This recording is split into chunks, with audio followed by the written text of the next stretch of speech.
Hello दोस्तों, कैसे हैं आप सब। दोस्तों आशा करता हूँ आप लोग बहुत अच्छे होंगे। दोस्तों अभी तक के वीडियोज में हमने सीखा म्यूचुअल फंड होता क्या है, म्यूचुअल फंड कितने तरीके का होता है, इक्विटी म्यूचुअल फंड क्या होता है, डेट म्यूचुअल फंड क्या होता है, हाइब्रिड म्यूचुअल फंड क्या होता है, और दोस्तों हमने ये भी सीखा कि इंडेक्स म्यूचुअल फंड क्या होता है। तो दोस्तों इसी इन्वेस्टमेंट ऑप्शन की सीरीज में आज मैं आपको बताने जा रहा हूँ एक नए इन्वेस्टमेंट ऑप्शंस के बारे में, ईटीएफ के बारे में। दोस्तों एक्सचेंज ट्रेडेड फंड क्या होता है। दोस्तों एक्सचेंज ट्रेडेड फंड जो है वो म्यूचुअल फंड और स्टॉक्स का एक बीच का ऑप्शन है। आई मीन टू से कि आप इसे ना ही कंप्लीटली स्टॉक मार्केट से स्टॉक्स बोल सकते हो, किसी कंपनी के स्टॉक्स कर सकते हो, और ना ही आप इसे म्यूचुअल फंड कर सकते हो। दोस्तों ये एक मिड का ऑप्शन है जिसमें क्या होता है दोस्तों कि आप जो पैसे इन्वेस्ट करते हो वो पैसे जैसे इंडेक्स म्यूचुअल फंड में, जैसे निफ्टी 50 में आप इन्वेस्ट करते हो, तो इंडेक्स म्यूचुअल फंड में अगर आप इन्वेस्ट करते हो तो वो निफ्टी के टॉप 50 कंपनी में इन्वेस्ट हो जाता है। सिमिलरली दोस्तों ईटीएफ जो है एक तरीके का फंड क्रिएटेड होता है जो अलग अलग तरीके का होता है दोस्तों, like commodity exchange traded fund, gold ETF भी होता है दोस्तों, सिक्योरिटी ईटीएफ भी होता है। तो ये अलग अलग कंपनी वाइज, अलग अलग टाइप्स ऑफ बिजनेस वाइज जो है अलग अलग तरीके का ईटीएफ होता है दोस्तों। जैसे फॉर एग्जांपल ऑयल का अलग ईटीएफ होता है, गोल्ड्स का अलग ईटीएफ होता है। तो ये क्या होता है दोस्तों, आपको वेरियस ऑप्शंस प्रोवाइड करता है कि आप किस में इन्वेस्ट करना चाहते हो। आप किसी सिक्योरिटी वाले ईटीएफ में भी इन्वेस्ट करना चाहते हो तो इन्वेस्ट कर सकते हो दोस्तों।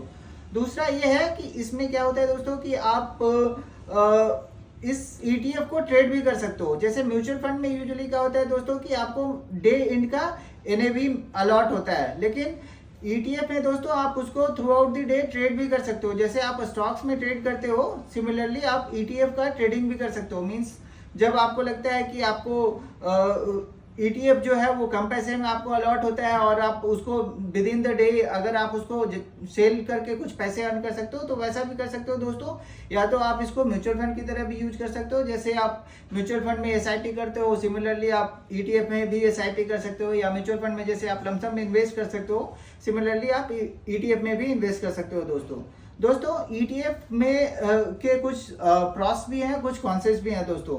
जैसे ईटीएफ में का अगर मैं बेनिफिट्स के बारे में अगर बताऊं, प्रॉस के बारे में आपको बताऊं, तो ईटीएफ में क्या है दोस्तों, एक तो ये है कि आपको ये ऑप्शंस प्रोवाइड करता है ट्रेडिंग का। म्यूचुअल फंड में ट्रेडिंग का ऑप्शंस नहीं होता है दोस्तों। दूसरा ये है कि इसमें आपको लिक्विडिटी मिलता है, लाइक आप जब चाहे इसको परचेज या सेल कर सकते हैं with in the business hours. जिस दिन भी मार्केट खुला होता है और जिस दिन आप ट्रेडिंग कर सकते हो, मीनवाइल आप इसको ट्रेड कर सकते हो दोस्तों। थर्ड ये होता है दोस्तों इसमें कि इसमें जो कॉस्ट इन्वॉल्व है, मतलब जो एक्सपेंस रेशियो जो होता है ईटीएफ में दोस्तों, ये इसमें इंडेक्स से भी कम होता है दोस्तों। जैसा कि मैंने आपको बताया था कि ऑलमोस्ट मतलब जो आप म्यूचुअल फंड में जो इन्वेस्ट करते हो और इंडेक्स फंड में अगर इन्वेस्ट करते हो तो ऑलमोस्ट इंडेक्स फंड जो होता है वो लगभग 1/5 के अराउंड होता है आपका एक्सपेंस रेशियो इंडेक्स फंड में। अगर आप ईटीएफ में इन्वेस्ट करते हो दोस्तों तो इसमें इंडेक्स फंड से भी कम आपका एक्सपेंस रेशियो इन्वॉल्व होता है। दूसरा ये है दोस्तों कि सिंस अगर आप ईटीएफ में इन्वेस्ट कर रहे हो तो ये इसमें आपको ये है कि आपको जैसे स्टॉक मार्केट में आप ट्रेड करते हो तो आपको कमीशन या ब्रोकरेज बियर करना पड़ता है। तो दोस्तों ईटीएफ में भी अगर आप ट्रेड करते हो तो ये आपको उसमें ब्रोकरेज या कमीशन बियर करना पड़ेगा। तो ये एक तरीके से कॉन्स कर सकते हैं दोस्तों, आई मीन डिमेरिट कर सकते हैं हम इसको। दूसरा ये है दोस्तों कि जैसे हम ये मान के चलते हैं कि ईटीएफ जो है वो बहुत लिक्विड है, बट कभी कभी ऐसा होता है दोस्तों कि कुछ फंड्स ऐसे भी हैं जिसमें लिक्विडिटी का ऑप्शन होता है बट कम होता है। मीन्स अगर आप चाहो कि इमिडिएटली आप अपने सेविंग अकाउंट या एफडी की तरह तुरंत विड्रॉ करके आप अपने करंट अकाउंट में ले लो, तो कुछ ईटीएफ फंड ऐसे हैं जो आप इमिडिएटली विड्रॉ करके अपने स्टॉक्स में नहीं ले सकते हो। ये भी एक तरीके का कॉन्स है दोस्तों। थर्ड ये होता है कि ऑल्दो आई मीन ये जो पूरा मार्केट है वो वेल रेगुलेटेड है दोस्तों, बट कुछ केसेज में ऐसे होते हैं कि आप करेक्ट एनालिसिस नहीं कर पाते हो तो आप गलत फंड्स में इन्वेस्ट कर देते हो। आई मीन थोड़ा सा अंडरस्टैंडिंग का अगर गैप रहा तो आप गलत इन्वेस्ट कर लेते हो। तो उसमें क्या होता है दोस्तों कि थोड़ा आप जो रिटर्न एक्सपेक्ट कर रहे हो तो करते हो वो उतना रिटर्न आप अर्न नहीं कर पाते हो, या फिर कुछ केसेस में आप बहुत मिनिमल लॉस बियर करते हो।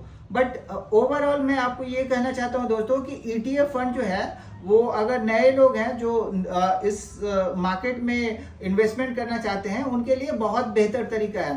मतलब इसमें रिस्क बहुत कम इन्वॉल्व है दोस्तों। जिस भी फंड में आप इन्वेस्ट करते हो वो उस मार्केट सेगमेंट के टॉप की कंपनीज में इन्वेस्ट होता है, तो इसमें रिस्क बहुत कम होता है दोस्तों। आप इसको SIP की तरह या म्यूचुअल फंड की तरह लमसम्स में भी यूज कर सकते हो, या फिर आप इसको स्टॉक की तरह ट्रेड भी कर सकते हो। ये फंक्शनलिटी आपको प्रोवाइड करता है दोस्तों ETF फंड। आशा करता हूँ आपको ये अच्छा लगा होगा। धन्यवाद दोस्तों। अगर आपको ये अच्छा लगा होगा तो इससे लाइक, कमेंट और सब्सक्राइब जरूर कीजिएगा। Thank you so much.